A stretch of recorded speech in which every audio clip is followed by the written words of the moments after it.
Donnani nani Temo, or we can use Donnani nani Demo.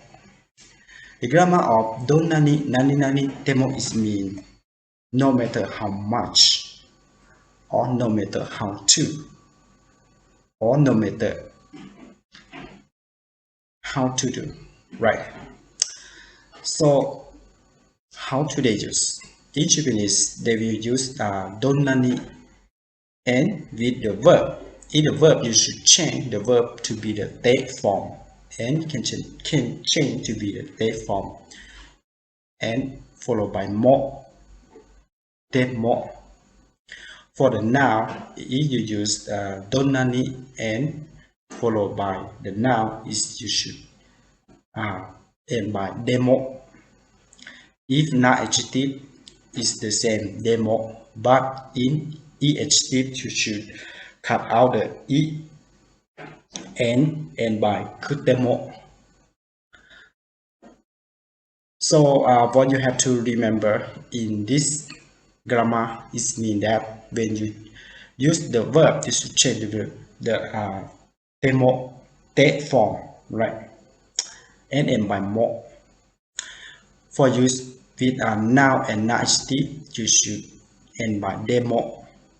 For adjective, you should change the adjective to be the Temo, which means you should cut out the e out of the adjective and end by kutemo. For example, oishi kutemo, right?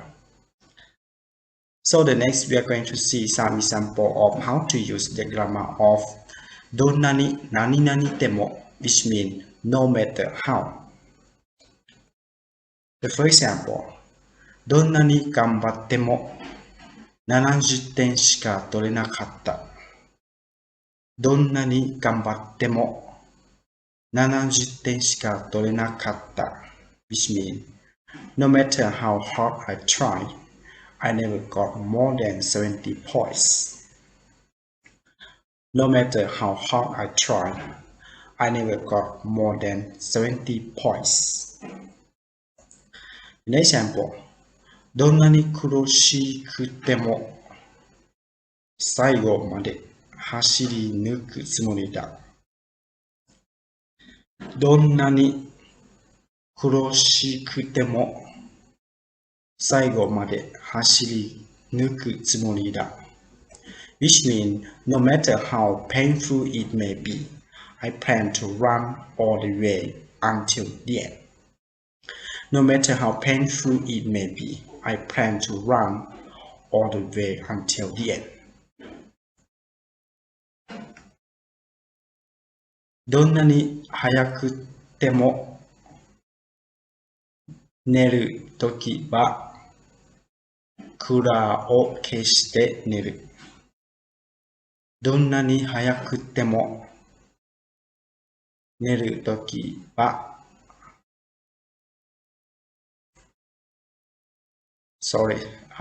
this means どんなに暑くても寝るときはクーラーを消して寝る。どんなに暑くても寝るときはクーラーを消して寝る。Which means, no matter how hot it is, I always turn off the air conditioner when I go to bed. No matter how hot it is, I always turn off the air conditioner when I go to bed. The next example, どんなに好きでもそれを伝えなければ始まらない。どんなに好きでもそれを伝えなければ始まらない。No matter how much you may like them, if you don't let them know, nothing will ever start. No matter how much you may like them, if you don't let them know, nothing will ever